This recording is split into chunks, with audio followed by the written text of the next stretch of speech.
insomma non è molto difficile, non è molto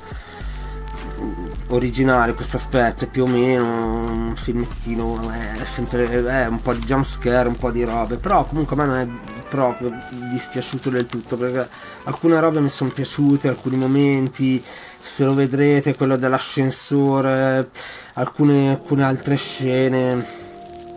interessanti ci sono. Sì, ci sono alcune idee che sono anche carine, ma poi in realtà il film si perde un po', secondo me, in uno sviluppo che è veramente poca roba e che lo porta ad essere un altro orrorino slavato che in realtà non fa paura nemmeno per un istante. Poi sai, io neanche guardo i film cercando di non spaventarmi, anzi spero sempre che un horror riesca nel suo intento, però insomma non l'ho trovato così sgradevole.